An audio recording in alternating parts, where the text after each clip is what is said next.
शहर के राज्य संपोषित गर्ल्स प्लस 2 हाई स्कूल में हिजाब बुर्का नकाब पहनकर शिक्षा ग्रहण करने आने पर स्कूल की प्रभारी प्राचार्य नीतू कुमारी ने अजाब कर दी।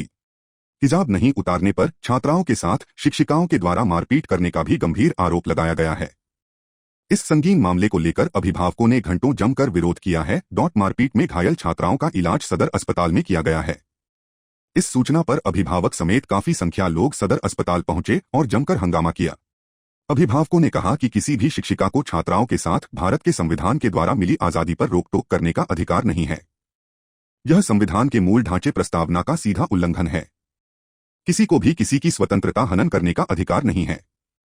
शिक्षिका अपने कर्तव्यों का ईमानदारी पूर्वक निर्वहन करें, किसी के निजी जीवन में हस्तक्षेप करने का अधिकार नहीं है। अभिभावकों ने कहा है कि पहनावे पर सवाल उठाने या मारपीट करने का अधिकार संविधान नहीं देता है। अभिभावकों ने शिक्षिकाओं पर कड़ी कानूनी कार्रवाई करने की मांग कर रहे हैं। छात्राओं को प्रताड़ित करने वाली शिक्षिका को विद्यालय से अभिलंब निबंधित करने की बात कही जा रही है। इस संगीन मामले की सूचना जैसे ही शहर में फैली, स्थानीय एसडीओ मोहम्मद जहुर आलम, डीओ दिनेश कुमार मिश्र, थाना प्रभारी विपिन कुमार अस्पताल पहुंचकर लोगों को समझा बुझाकर शांत कराया है। इसके बाद एसडीओ ने छात्राओं से एक-एक करके मामले की जानकारी ली।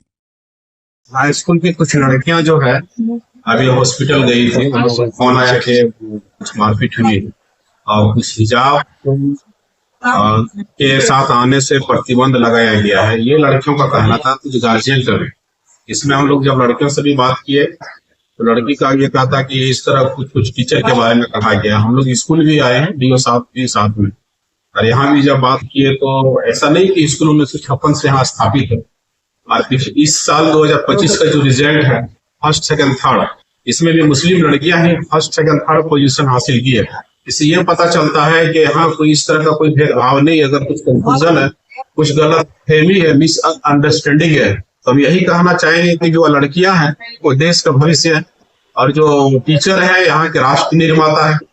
तो इनका 1400 बच्चियों में मात्र 8 टीचर है। एक टीचर पर यहाँ 175 बच्चियों की देखरेख करने का और पढ़ाने की जिम्मेदारी है, जो हम लोग कह सकते हैं कि ओवन मतलब वेट है, बहुत ज्यादा भारी मतलब दबाव है पढ़ाने का भी। तो हमको इधर से भी ये करते हैं। रिजल्ट हमें एक ये भी कहा गया कि सेक्शन जो हम लोग को किया गया है वो मुस्लिम लड़की के लिए अलग सेक्शन है और हिंदू लड़की के लिए अलग सेक्शन है।